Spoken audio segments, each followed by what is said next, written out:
Dear learners, welcome back to RP classes. তোমাদের সাথে আমি রানা, আর আজকে তোমাদের জন্য নিয়ে এসেছি ফিউচার টেন্সের ওপরে পরবর্তী ক্লাস, ফিউচার কন্টিনিউয়াস টেন্স। দেখো, ফিউচার কন্টিনিউয়াস টেন্স মানে কি? মানে হলো ঘটমান ভবিষ্যৎকাল। এর আগে আমরা দুটো কন্টিনিউয়াস টেন্স করেছি, সেটা হলো প্রেজেন্ট কন্টিনিউয়াস এবং পাস্ট কন্টিনিউয়াস। তো আজকে আমরা করব কি? Future continuous. এটার মানে হচ্ছে ঘটমান ভবিষ্যৎ।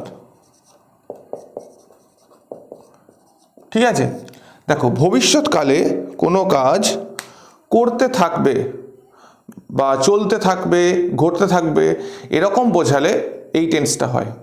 আগের টেন্সটা আমরা কি দেখেছি? যেটা সিম্পল ফিউচার বা ফিউচার ইনডিফিনাইট ছিল, সেখানে আমরা কি দেখেছি? যে ভবিষ্যৎকালে কোনো কাজ চলবে বা ঘটবে এমন বোঝালে ফিউচার ইনডিফিনাইট টেন্স হয়। আর এখানে দেখো, ভবিষ্যৎকালে কোনো কাজ চলতে থাকবে বা ঘটতে থাকবে এমন বোঝালে ফিউচার কন্টিনিউয়াস টেন্স হয়। ঠিক আছে, ক্লিয়ার? তাহলে এটার যে চিনব কি করে যে কোনো টেন্স যে ফিউচার কন্টিনিউয়াস টেন্স নাকি? ওই যে করতে থাকবো, সে বাজারে যেতে থাকবে, তারা স্কুলে যেতে থাকবে, আমি ভাত খেতে থাকবো, এই টাইপের সব কিছুই করতে থাকবো, যেতে থাকবে, খেতে থাকবে, খেলতে থাকবে, এই টাইপের সমস্ত ভার্বগুলো হয়। ঠিক আছে, তাহলে এটার পয়েন্টসটা আমরা দেখি।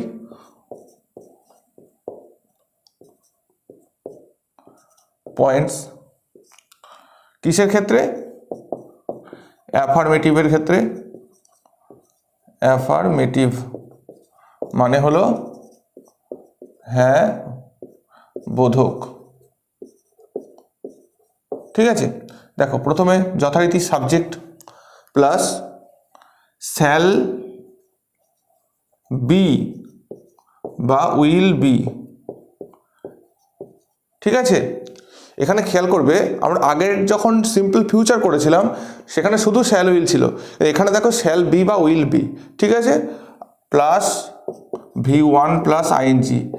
আর কন্টিনিউয়াস মানেই আমরা আগের দুটো কন্টিনিউয়াস টেন্সে দেখেছি, প্রেজেন্ট আর পাস্টের ক্ষেত্রে যে দুটোর ভার্বের সাথেই কিন্তু আইএনজি যোগ ছিল। এখানেও যেহেতু কন্টিনিউয়াস টেন্স, সুতরাং ভার্বের সঙ্গে আইএনজি যোগটা হচ্ছে মাস্ট প্লাস অবজেক্ট। ঠিক আছে, এই হলো পয়েন্টস। এবার এক্সাম্পল করলেই বুঝতে পারবো আমরা।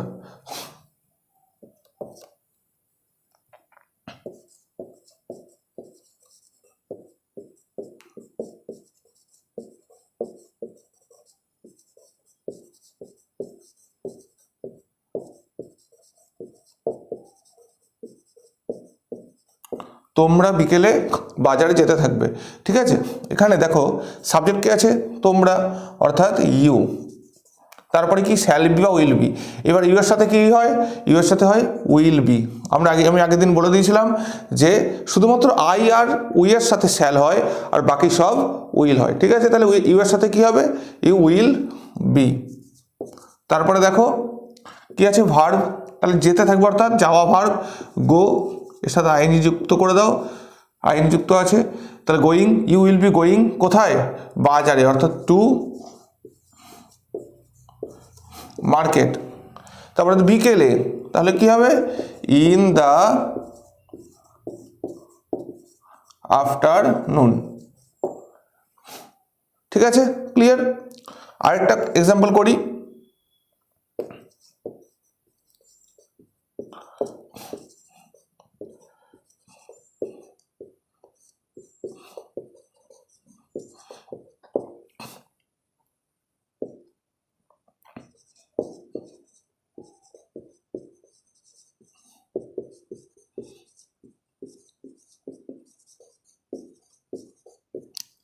আমরা সন্ধ্যাবেলায় ইংরাজি পড়তে থাকবো। দেখো, তাহলে সাবজেক্ট কে আছে? আমরা, অর্থাৎ উই। উইয়ের সাথে কি হয়? Shall be. তারপরে ভার্ব কি আছে? পড়তে থাকবো, অর্থাৎ রিড, এর সাথে আইএনজি যুক্ত করে দাও। উই শ্যাল বি রিডিং কি? Object English. কখন? সন্ধ্যাবেলায়, অর্থাৎ ইন দ্য ইভিনিং। ঠিক আছে, বুঝতে পারলে? দুটো এক্সাম্পল তোমাদের করিয়ে দিলাম। এটা গেল কি? অ্যাফার্মেটিভ বা হ্যাঁ বোধক। এইবার আমরা কি শিখব? এবার আমরা শিখব হচ্ছে নেগেটিভ মানে না বোধক।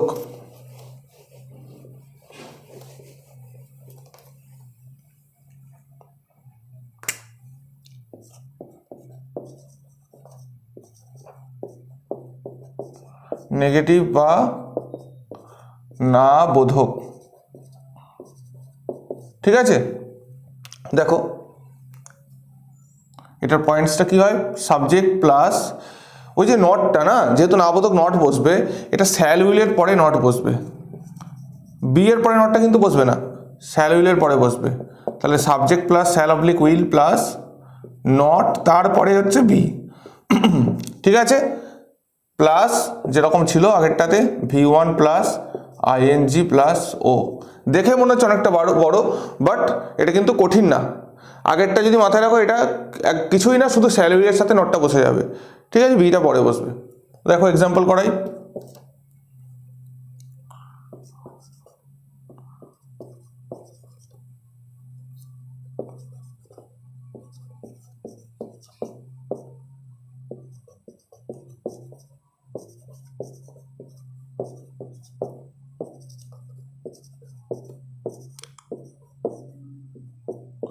রাম নদীতে স্নান করতে থাকবে না, ঠিক আছে। তাহলে সাবজেক্ট কি আছে এখানে, রাম। তারপরে কি হবে, রামের সাথে অবশ্যই উইল হবে, যেহেতু থার্ড পারসন সিঙ্গুলার নাম্বার। তারপরে কি হবে, নট, একদম পয়েন্টস দেখে দেখে আমরা বসাবো। তারপরে দেখো বি, তাহলে রাম উইল নট বি। তারপরে ভার্ব, ভার্ব কি আছে, স্নান করা, কি হয়, বাথ, এর সাথে কি হবে, ING যুক্ত হবে। তাহলে bathing, Ram will not be bathing, কোথায়, নদীতে, অর্থাৎ ইন দ্য রিভার, ঠিক আছে, বুঝতে পারলে। এরপর দেখো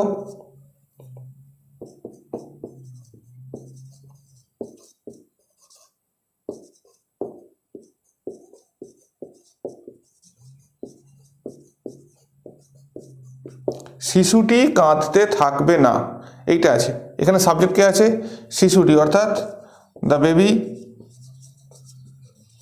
তারপরে এর সাথে কি হবে, উইল হবে, তারপরে নট বসবে, তারপরে বি বসবে। ভার্ব কি আছে, কান্না করা, অর্থাৎ ক্রাই, ING যুক্ত করে দাও, ক্রাইং, অবজেক্ট নেই এটা, the baby will not be crying, ঠিক আছে। এই হলো নেগেটিভ।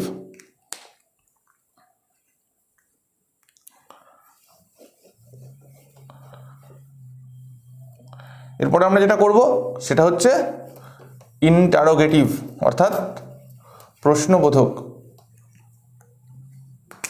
কি, ইন্টারোগেটিভ, ইন্টারোগেটিভ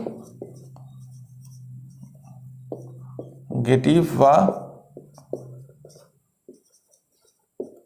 প্রশ্নবোধক।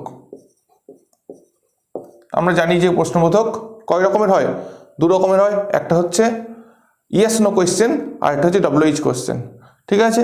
তো ইয়েস নো কোয়েশ্চেনের ক্ষেত্রে WH বসে না, কি হবে, ওই যে শ্যাল উইলটা ছিল ওটাকে আমরা প্রথমে নিয়ে আসবো, ওই যে অক্সিলারি ভার্ব শ্যাল উইল, এটা প্রথমে বসে যাবে।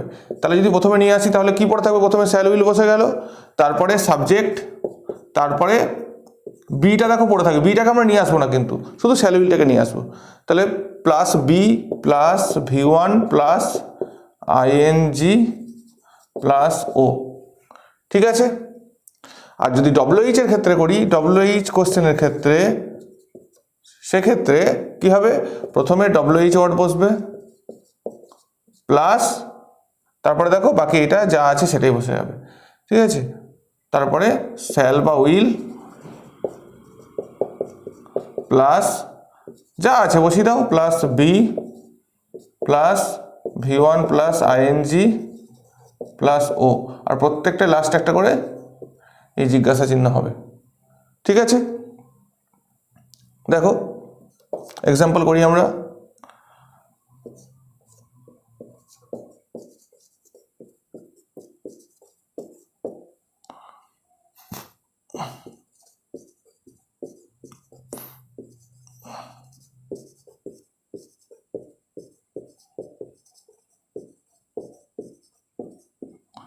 তোমরা কি পুকুরে মাছ ধরতে থাকবে, এখানে কোনটা সাবজেক্ট আছে, তোমরা, অর্থাৎ ইউ, ইউ এর সাথে কি হয়, উইল। এবার যেহেতু এটা আমরা কোশ্চেন করছি, আগে দেখো উইল বসবে। প্রথম আমরা দেখে নিই এটা কি টাইপের কোশ্চেন, এটা কি WH কোশ্চেন নাকি ইয়েস নো কোশ্চেন। তোমরা কি পুকুরে মাছ ধরতে থাকবে, উত্তর যদি আসে হ্যাঁ বা না, দেখো উত্তরটা কেমন আসে, হ্যাঁ বা না, তাহলে এটা অবশ্যই হচ্ছে একটা ইয়েস নো কোশ্চেন। তাহলে উইল, তারপরে সাবজেক্ট ইউ, তারপরে বি, তারপরে দেখো ভার্বের সঙ্গে আইএনজি, অর্থাৎ এখানে কি আছে, ভার্ব, ধরতে থাকবে, ধরা, ধরা ইংরাজি কি আমরা জানি ক্যাচ, তাহলে ক্যাচের সাথে আইএনজি যুক্ত করে দাও, ক্যাচিং। কি অবজেক্ট কি আছে, মাছ, কোথায়, পুকুরে, অর্থাৎ ইন দ্য পন্ড, লাস্টে জিজ্ঞাসা চিহ্ন। ঠিক আছে, দেখে নাও একবার, will you be catching fish in the pond, clear. তারপরে দেখো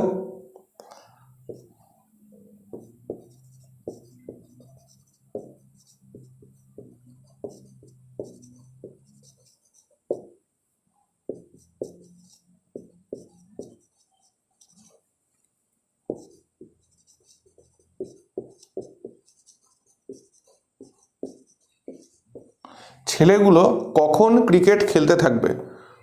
ছেলেগুলো কখন ক্রিকেট খেলতে থাকবে, কোনটা সাবজেক্ট আছে, ছেলেগুলো। কি হয় ছেলেগুলোর সাথে, ছেলেগুলো ইংরেজি কি, দ্য বয়েজ, দ্য বয়েজের সঙ্গে অবশ্যই উইল হবে। তাহলে এইবার খেয়াল করবে এটা কখন ক্রিকেট খেলতে থাকবে, এই যে কখন আছে এটার মানে এটা কি, এটা হচ্ছে এটা WH কোশ্চেন, কারণ এর উত্তরটা যদি আমরা হ্যাঁ বা না দিই, দেখো আসছে না, ছেলেগুলো কখন ক্রিকেট খেলতে থাকবে, আমরা যদি বলি হ্যাঁ বা না, উত্তর আসছে কি, আসছে না, অর্থাৎ এটা একটা WH কোশ্চেন। ঠিক আছে, তাহলে কখন ইংরেজি কি, হোয়েন, দেখো WH ওয়ার্ডটা প্রথমে বসছে, তারপরে বাকি যেরকম সেরকম একই থাকবে। এইবার ছেলেগুলো ইংরেজি হচ্ছে দ্য বয়েজ, তার সাথে কি হয়, উইল হয়, তাহলে হোয়েন উইল দ্য বয়েজ। ঠিক আছে, তারপরে দেখো কি আছে, সাবজেক্টের পরে বি আছে, বি, ঠিক আছে, বি, তারপরে খেলতে থাকবে, অর্থাৎ খেলা, ভার্ব, প্লে, এর সাথে আইএনজি যুক্ত করে দাও, প্লেয়িং কি, ক্রিকেট। দেখো when will the boys be playing cricket, বুঝতে পারলে।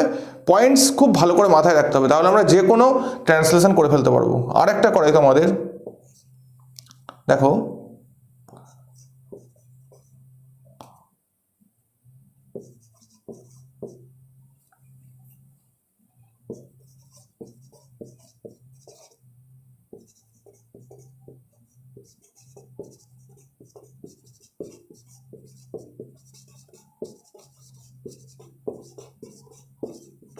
সে কি একটি গান গাইতে থাকবে না, এইখানে খেয়াল করবে, দেখো হ্যাঁ না মানে ইয়েস নো কোয়েশ্চেন আছে, আবার নাবোধক আছে, আবার প্রশ্নবোধকও আছে, তাই না, নাবোধক প্রশ্নবোধক একসাথে আছে, এটাকে বলে নেগেটিভ ইন্টারোগেটিভ।